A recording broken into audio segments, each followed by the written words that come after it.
The following is a presentation of the Missouri Sports Network.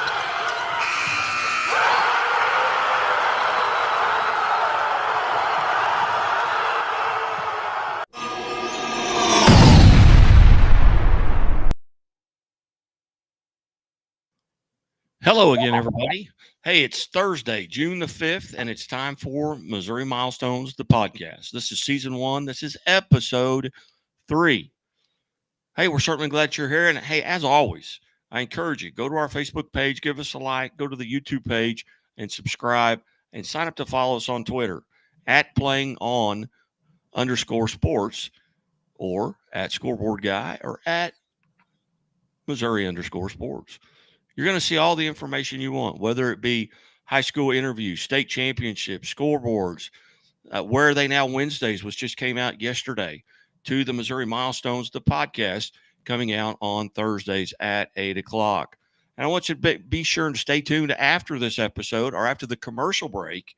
The second commercial break, you'll get to hear from Callie Bildner, 2016 Waynesville graduate, who was the all-time leading scorer at Waynesville at her graduation, and then went to Lindenwood University and is still the all-time career leading scorer at Lindenwood and the all-time career leading rebounder at Lindenwood as part of our Missouri Milestones, the podcast. Hey, you want to be a member of this group? Hey, let us know. Did you score 1,000 points? Did you have anyone in your family? Do you know someone that did? Hey, let us know. There's no membership dues. There's no secret handshakes.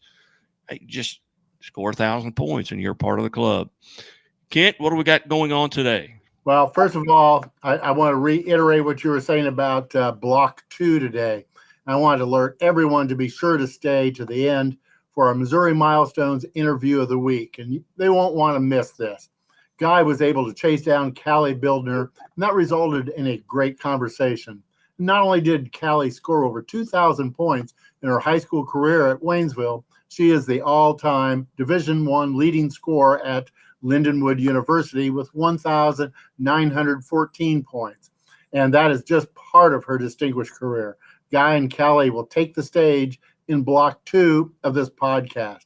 We'll be right back after these words from our sponsors. Hi, I'll have the avocado toast minus the avocado. So, toast. Yeah. Everything is so expensive these days. Hey, Chevy gets it. That's why they're keeping prices down to earth, like on the most affordable EV in America.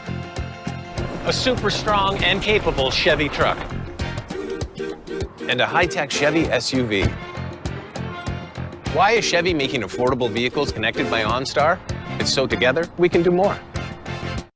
We believe banking should make your life greater. It starts with affordable options to meet today's needs and tomorrow's dreams. From smart account options that fit your style to flexible loans for what comes next. It means convenient ways to access and manage your money whenever you need it and wherever you're headed.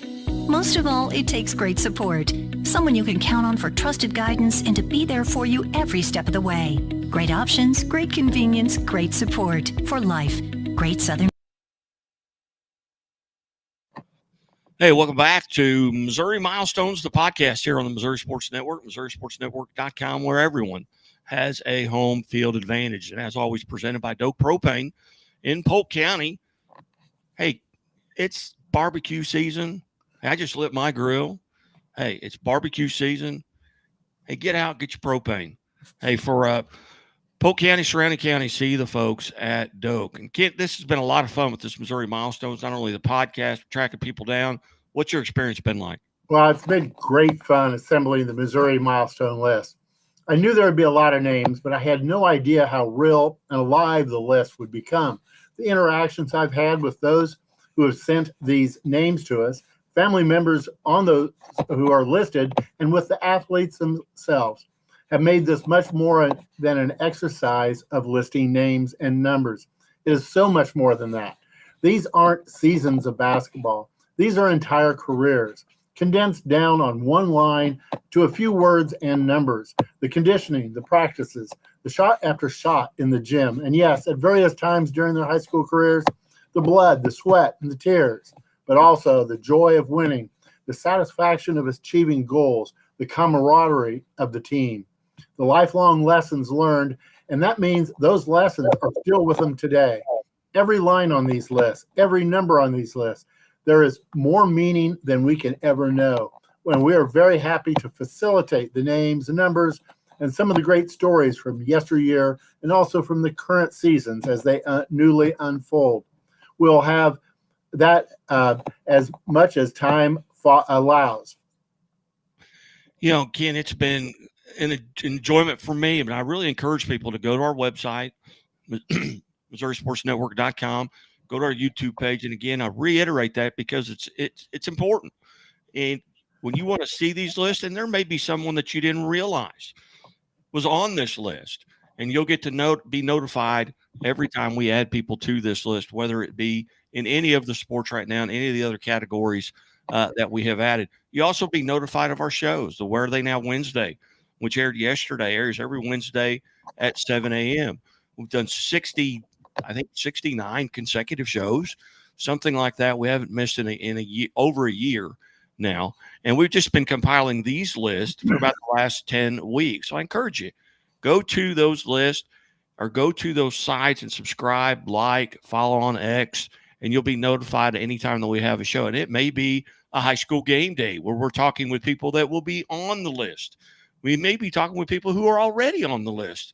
As you look at Addison Bjorn, who we got to interview a few weeks ago, who's already on this list. We'll be talking with high school baseball and softball state champions, track state champions throughout the year. You've heard all these names. Now hear from them. See them, put a face and a voice with that name you hear so much about. Anyway, I encourage you to do that and get us followed. Yep. As I noted earlier, you will be hearing from Callie Bildner in Block 2. She is a graduate of Waynesville High, finishing her 2,000-plus career in 2016 by averaging over 24 points a game as a senior.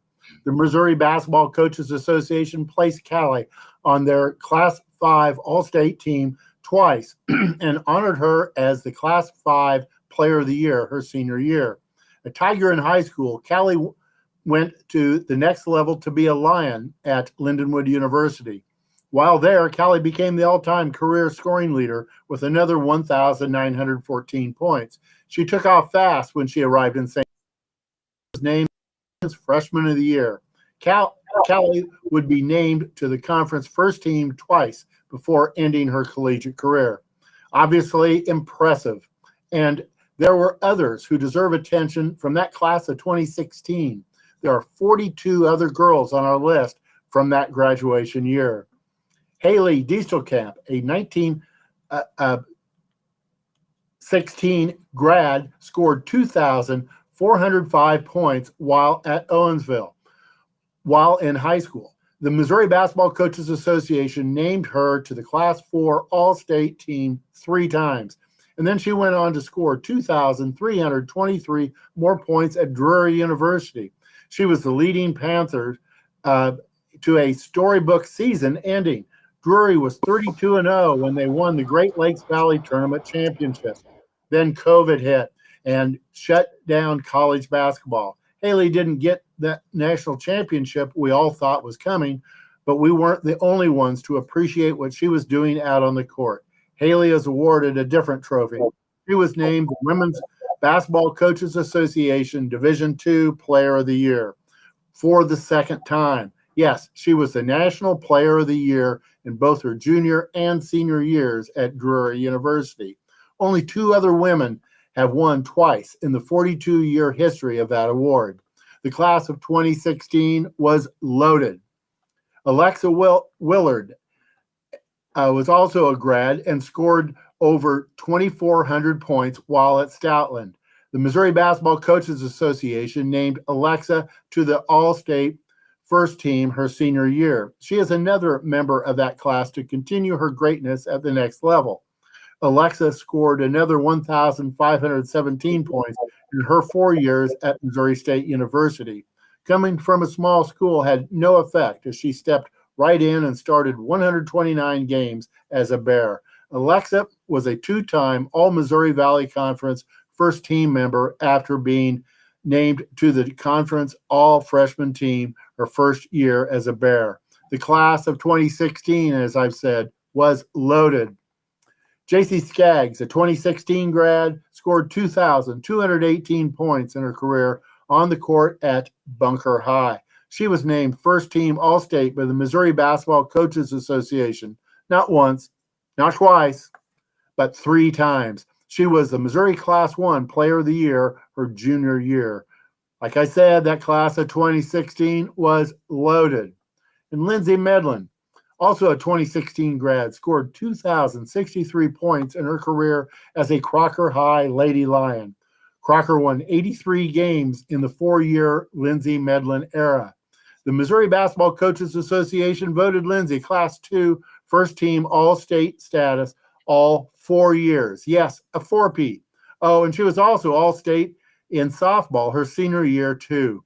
There were 9 times that Lindsay's team took the court against Alexa Willard's team from Stoutland. Lindsay's Lions may have come out on top each time, but I'm sure there were offensive fireworks on display with those 2 prolific scorers going at it. It's not often that 2 2,000-point scorers go head-to-head. Lindsay not only competed against Alexa in high school, but she went on to be a 4-year teammate of Callie Bildner at Lindenwood. While Callie was setting the Lindenwood career scoring record, Lindsay was setting single game and season Lion records in assists. Most assuredly, Lindenwood succeeded with a Missouri-to-Missouri play quite often during those 4 years. I've mentioned a number of times that the class of 2016 was loaded. It was. We have 38 more girls who scored 1,000 or more points from that class. And you can find them on our Missouri Milestone list. Follow me at X at @plain_sports to see all of them, plus all of the others. The girls weren't the only ones putting up big numbers back in 2016. We have 30 boys on our list who scored 1,000 or more points in their high school career. Jariah Horn, class of 2016, scored 2,360 points in his 4 years at Barstow. The Missouri Basketball Coaches Association named him to their Class 3 All-State team 3 times. Jariah went on to play 151 games in Division I ball at the University of Nebraska, University of Tulsa, and the University of Colorado, where he scored 1,638 points at the next level.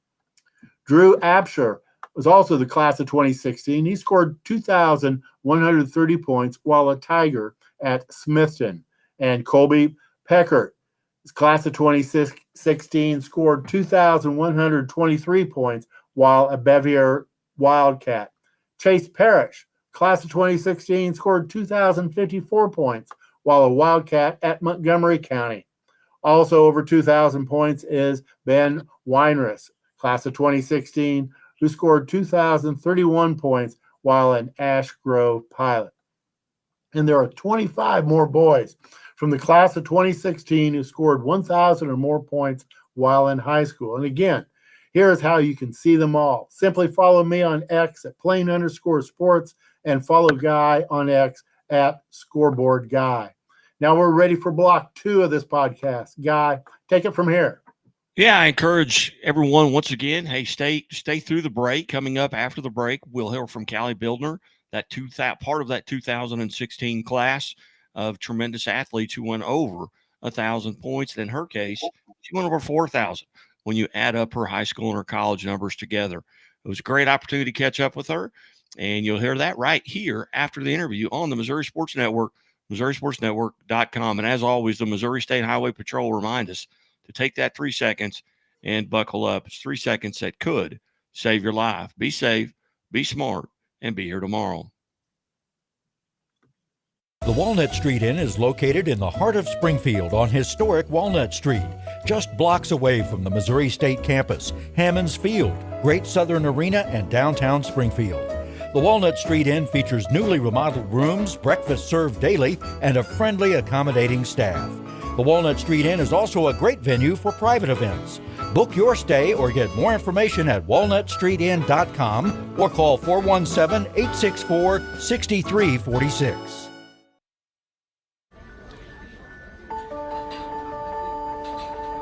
Imagine a bank that goes where you go.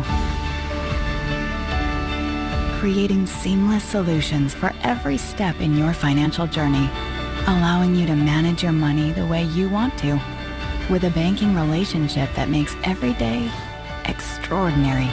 Imagine a world full of possibilities, always within reach. Central Bank.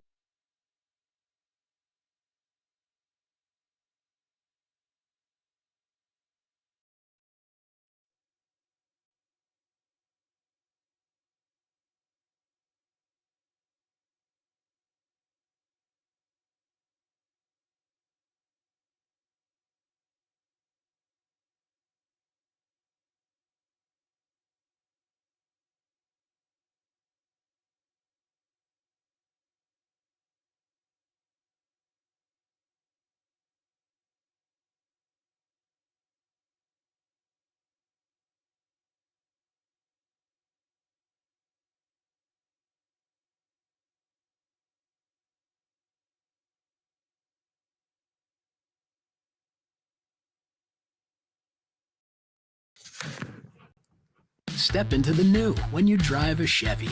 It's time for a fresh approach and a new perspective. And find the Chevy that's right for you.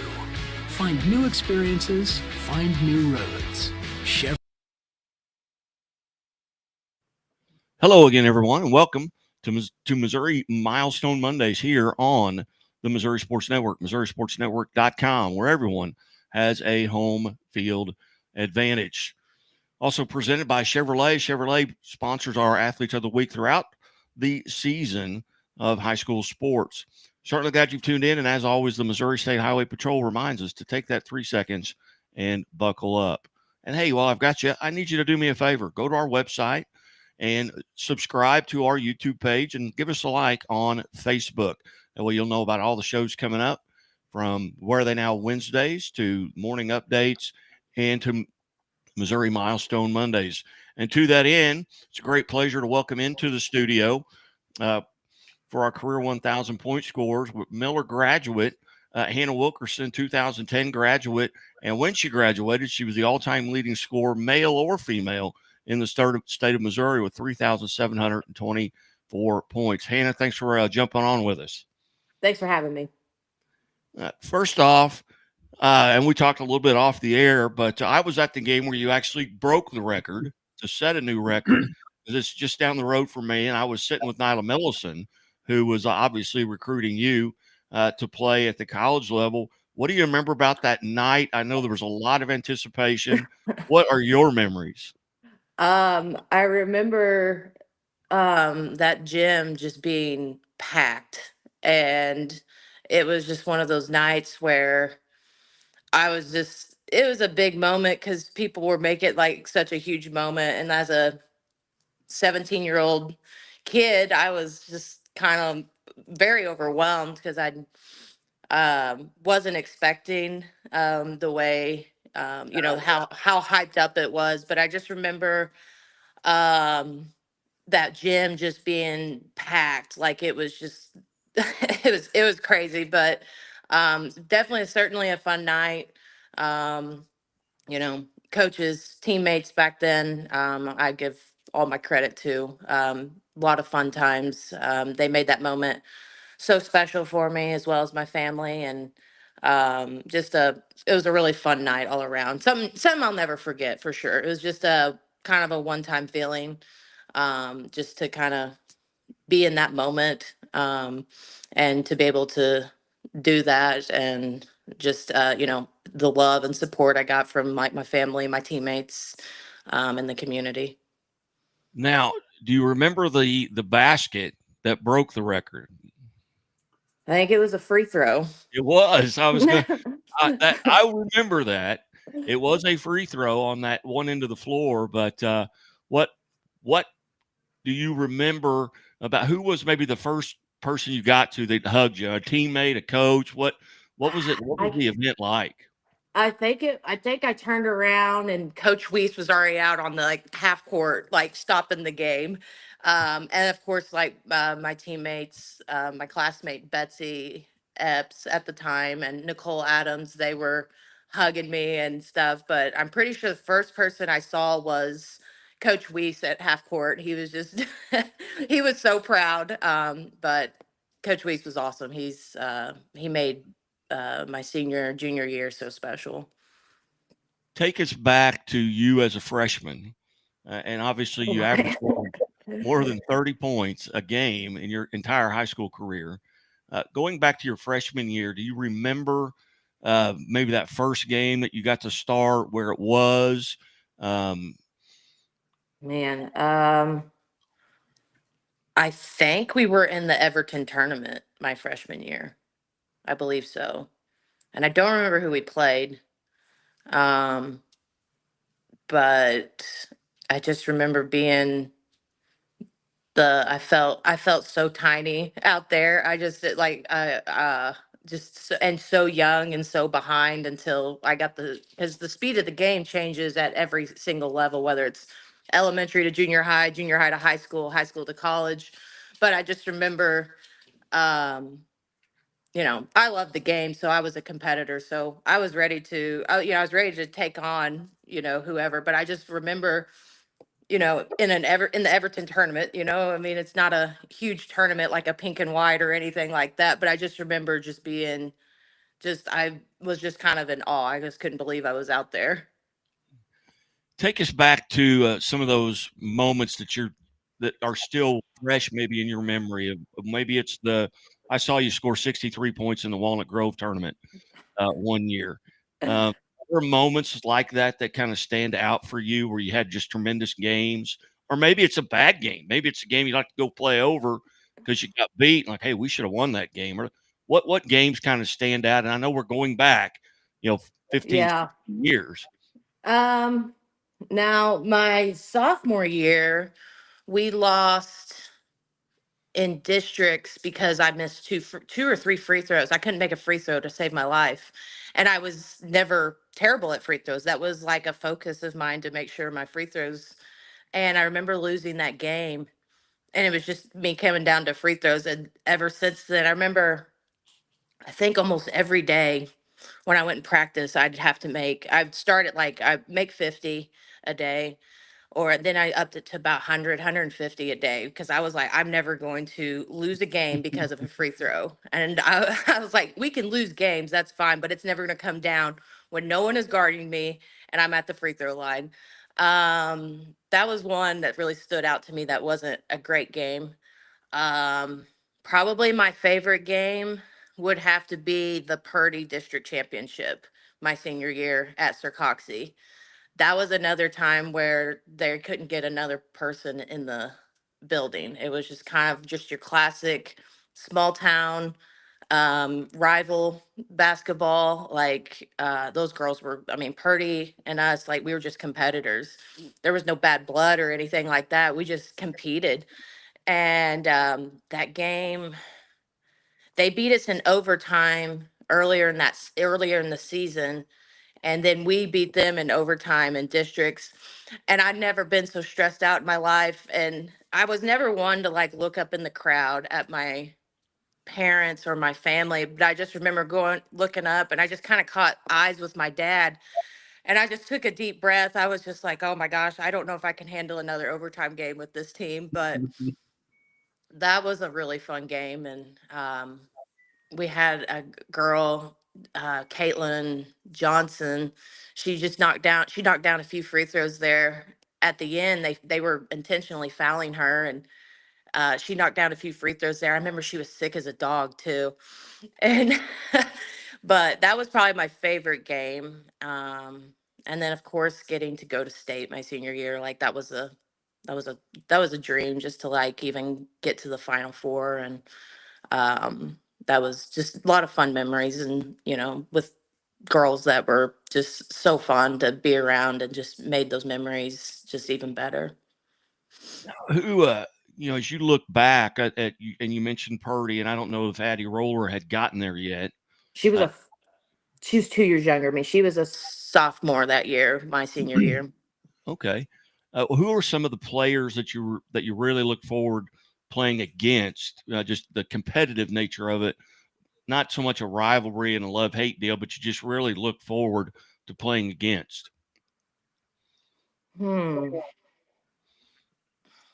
well, Shelby White on the Purdy team, Addie Roller. Trying to think, goodness, put me on the spot early in the morning. Man, goodness, I guess I'm drawing a blank. We play against Sparta and a couple of times. They went undefeated my junior year.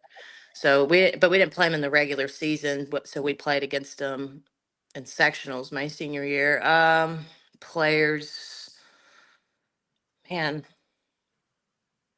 I can't even think right Yeah. now. Summer ball, we'd always play against like the bigger schools, like against Nixa and stuff like that. So playing against like Bethany Thunderberg, and Oh yeah. we'd play ball together a little bit too. And girls like that, like they were just always fun to be around. It was always going to be a battle and just compete.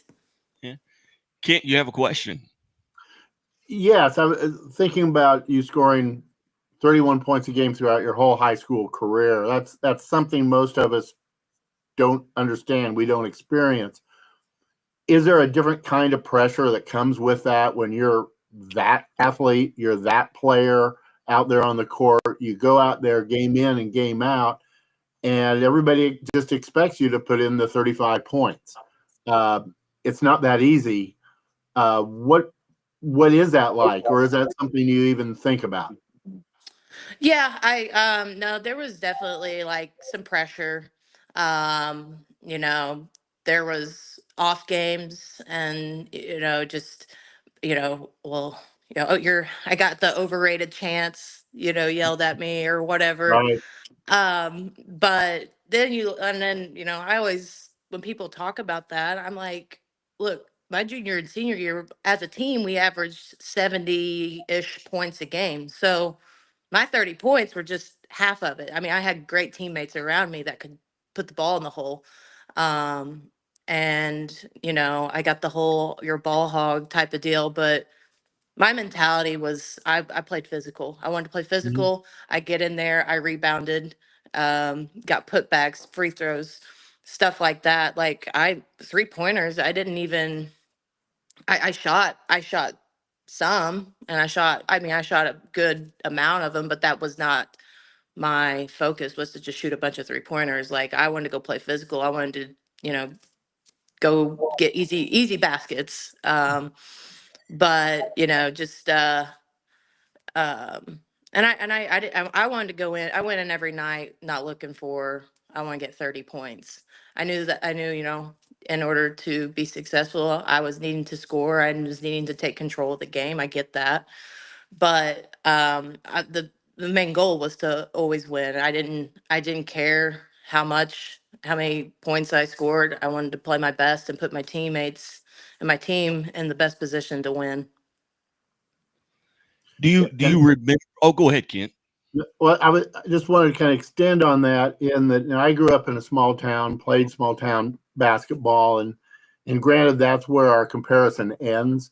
I'm interested in a small town school and that transition into Division I basketball. What is that like? What that transition was it smooth? What were some of the speed bumps along that way? I definitely knew my role was definitely going to change when I got to Missouri State. My goal when I was a kid, all the way through college, as I wanted to play Division I basketball. I knew I wasn't going to be, the superstar and stuff. I wanted to play. I felt like I could compete on that level. I wasn't just getting the mentality of I'm just going to ride the bench and just be on a team. I wanted to get in there and compete as well. But yeah, it was definitely a different transition. The speed of the game, definitely. And then just, you know, just the speed of life pretty much when I got to Missouri State. Time management, stuff like that. That's something that you've got to either you learn really quick or it takes you a little while and you hit some bumps in the road, which I sure did. But at the end, it ended up being, one of the best experiences of my life. And I don't regret, you know, um, taking the Division I route. I had a lot of fun. I made a lot of memories. Got to see a lot of places that I probably wouldn't have ever saw if I never went to, if I didn't go and play for Missouri State. Again, we're visiting with Miller graduate Hannah Wilkerson, and here on the Missouri Sports Network, MissouriSportsNetwork.com, where everyone has a home field advantage. And if you could go back in a time machine to when you were in the 8th grade and give yourself some advice based on what you know right now as an adult, what advice would you give yourself with regards to your high school and college? You talked about time management. You talked about things. What advice would you go back and give yourself, or give another 8th grader that may be watching this? I would definitely not be so hard on myself. I'm the biggest critic. So when I mess up, I think I have to be absolutely I always thought I had to be absolutely perfect. And that came with like the pressure from, just being this, being in the spotlight. So I would go back, take some pressure off myself, be easy on myself. You know, just kind of stuff like that. But kids going into high school now, be patient with yourself, work hard, and, listen to your coaches, listen to your family. The, I feel like kids today, just, they kind of they just be a little bit more disciplined. So going in and, just, like I said, work hard. It's not gonna just fall into your lap. I mean, you've got to do the extra work. If being the best you can be in any sport or anything you do, you have to put the work in the off season, outside of practice hours. It's not going to just fall into your lap because you are a gifted athlete. If you're a gifted athlete, keep progressing, keep working hard, find your weaknesses. I've certainly found mine when I was in high school, college. I just hitting a jump shot. I was either layups or shooting 3-pointers. So I had to learn to shoot off the dribble, stuff like that. Don't ever think you're good enough. There's always someone out there working harder than you, and but also enjoy it, have fun with it. Don't look back and, not, you didn't have any type of fun. Like, just have fun with it, enjoy it. Sports are a good way to build character, and it teaches you a lot of life lessons that you may not see now, but you'll see as an adult. Like, just plenty of things that I learned, like even up to my last year of college, just things that I learned that I saw the light. Like, I was like, oh, there's more to this than just, putting a ball through the hoop. So that's kind of what I would give advice to. Well, outstanding. Well, Hannah, we greatly appreciate your time here today on the Missouri Milestone Mondays. Got to follow your career. There's a connection that we have that when I moved down from St. Louis, I moved to Halltown, Missouri. That's where I live right now. Yeah, and I was on the wrong side of the road. I was going to have to go to Republic schools. Oh, wow. And I believe it was your grandfather was on the school board at that time and allowed me to go to Halltown, but my parents had to take me because it was only a mile and a half from my house. Yeah. In Halltown, you've got the Miller School District, Ash Grove, and Republic, just in this little small community. Yes, you do. But I went to Halltown and then moved and graduated at Mount Vernon. But it was because of your grandfather being on the school board that allowed me at 5 years, and that's 50 years ago, to go to Halltown schools. But Hannah, I greatly appreciate your time. Kent, do you have a parting question? No, that's it. You have been terrific, and I can say that the young people you work with during the day are fortunate to learn from you. I appreciate it. Thank you, guys. All right, we'll be back after this. Thanks. Bye. Hi, I'll have the avocado toast minus the avocado. So, toast. Yeah. Everything is so expensive these days. Hey, Chevy gets it. That's why they're keeping prices down to earth, like on the most affordable EV in America. A super strong and capable Chevy truck. And a high-tech Chevy SUV. Why is Chevy making affordable vehicles connected by OnStar? It's so together, we can do more. We believe banking should make your life greater. It starts with affordable options to meet today's needs and tomorrow's dreams. From smart account options that fit your style to flexible loans for what comes next. It means convenient ways to access and manage your money whenever you need it and wherever you're headed. Most of all, it takes great support. Someone you can count on for trusted guidance and to be there for you every step of the way. Great options, great convenience, great support. For life. Great Southern Bank.